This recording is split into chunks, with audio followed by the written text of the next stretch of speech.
देश के कई राज्य बाढ़ बारिश से और लैंडस्लाइड से बेहाल हैं। उत्तराखंड, हिमाचल प्रदेश से लेकर जम्मू कश्मीर तक बादलों का ऐसा प्रचंड प्रहार देखने को मिल रहा है जैसे चारों तरफ सिर्फ तबाही का मंजर है। ये सिर्फ इस साल का हाल नहीं है, कमोवेश हर साल इस मानसून में ऐसी ही तस्वीरें देखने को मिलती हैं।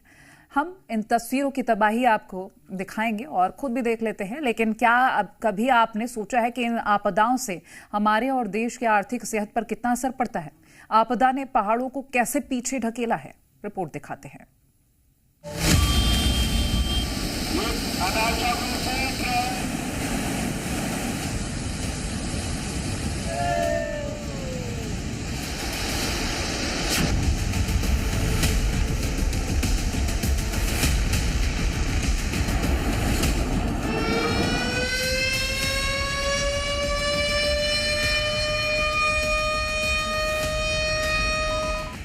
करीब 3 महीनों से आधे हिंदुस्तान पर जल प्रहार जारी है।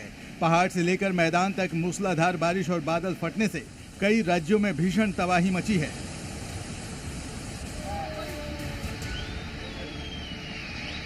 खासकर पहाड़ी राज्य उत्तराखंड, हिमाचल प्रदेश और जम्मू कश्मीर में कुदरत कहर बरपा रही है।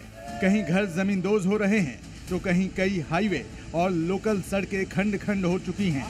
पुल जल समाधि ले चुके हैं। पानी का प्रहार ऐसा है कि उसके सामने जो आया वो सैलाब में समा गया। सैलाब में कितनी तबाही हुई है ये तो हम अपनी आंखों से देख लेते हैं और तस्वीर देखकर बर्बादी का अंदाजा लगाया जा सकता है, लेकिन हम तबाही से उस नुकसान का अंदाजा नहीं लगा सकते जिसका सीधा असर हमारी जेब और देश की अर्थव्यवस्था पर पड़ता है।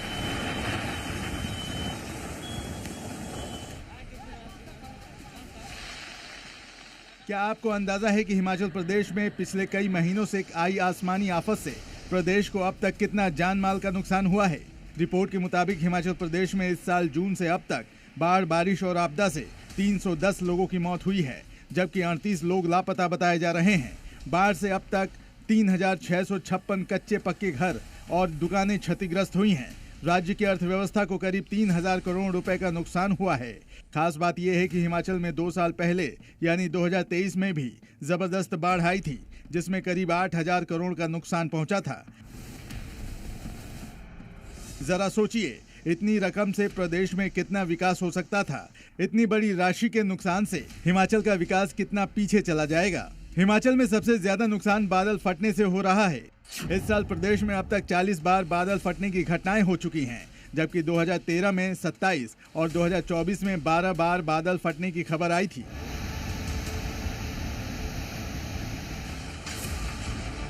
उधर उत्तराखंड में भी बादल फटने और बाढ़ से तबाही मची है।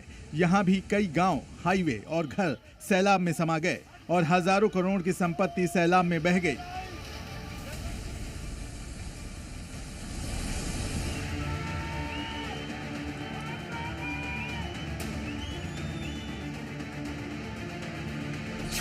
रिपोर्ट के मुताबिक उत्तराखंड में इस साल मानसून में करीब 1000 करोड़ रुपए का नुकसान हुआ है। सबसे अधिक लोक निर्माण विभाग को करीब 350 करोड़ रुपए का नुकसान पहुंचा है।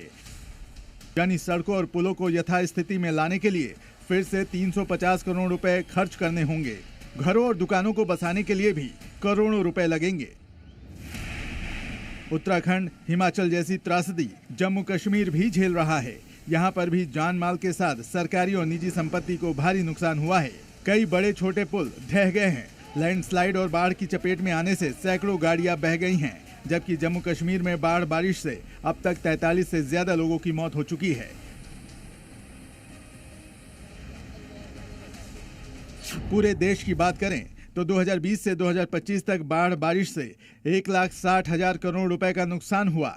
रिपोर्ट के मुताबिक पिछले 5 साल में 3 करोड़ 40 लाख हेक्टेयर जमीन बारिश बाढ़ की वजह से तबाह हो गई, जबकि 2012 से 2021 के बीच 9 साल में देश को करीब 2,76,004 करोड़ रुपए का नुकसान हुआ है और इस दौरान 17,000 से अधिक लोगों की मौत हुई है।